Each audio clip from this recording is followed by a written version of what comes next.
Hello good morning. ल हेर्नु हजुर, यो ड्रागन फ्रुट जसले खेती गर्दै हुनुहुन्छ उहाँहरूको लागि है, यो ड्रागन खेती गर्नेहरूको लागि चाहिँ के भन्न चाहन्छु भने घरमा चाहिँ दुई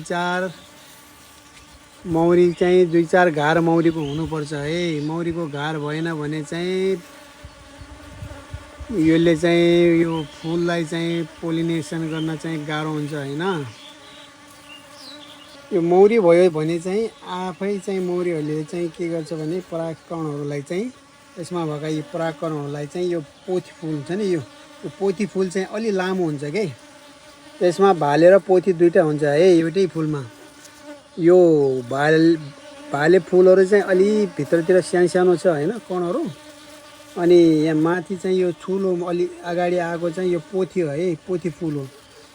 यसलाई चाहिँ तिनीहरूले चाहिँ त्यहाँबाट लिएर चाहिँ यसमा बस्दाखेरि तिनीहरूको खुट्टामा जो चाहिँ त्यो परागकणहरू आउँछ, त्यो परागकणहरू चाहिँ तिनीहरूको खुट्टाबाट आएर चाहिँ जब यो पोथी फुलको माथि बस्छ नि, हो यहाँ बस्यो भने चाहिँ अनि बल्ल यसलाई चाहिँ राम्ररी चाहिँ यसलाई चाहिँ यो परागसेसन हुन्छ र अनि फल पनि राम्रो लाग्छ है। फल अलिक ठुलो हुन्छ, फलको साइज बढ्छ, मोटिलो हुन्छ, दाना बढ्छ, साइज बढाउँछ होइन।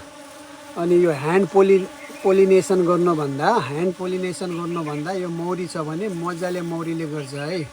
ल हेर्नु त कति मौरीहरू आएको छ।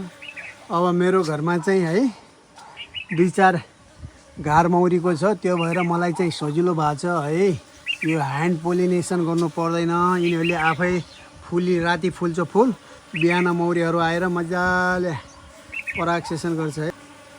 ल हेर्नु त कति आएको छ, यसमा कति आएको छ।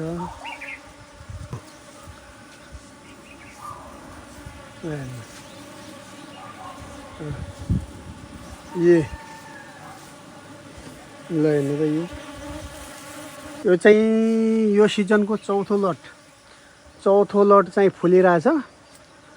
फर्स्ट लट, सेकेन्ड लट र थर्ड लट। फर्स्ट लट र सेकेन्ड लट चाहिँ खाइसक्यो है। अब थर्ड लटको चाहिँ दानाहरू यत्रो लागिरहेछ। यो हेर्नु दानाहरू यत्रो छ भने, दानाहरू भइसक्यो भने अनि चाहिँ अब यो चाहिँ फोर्थ लटको चाहिँ यो फुलिरह हो होइन। लट चाहिँ पाँचौँ लट चाहिँ के आइरहेछ, कोपारो आइरहेछ है। पाँचौँ लटमा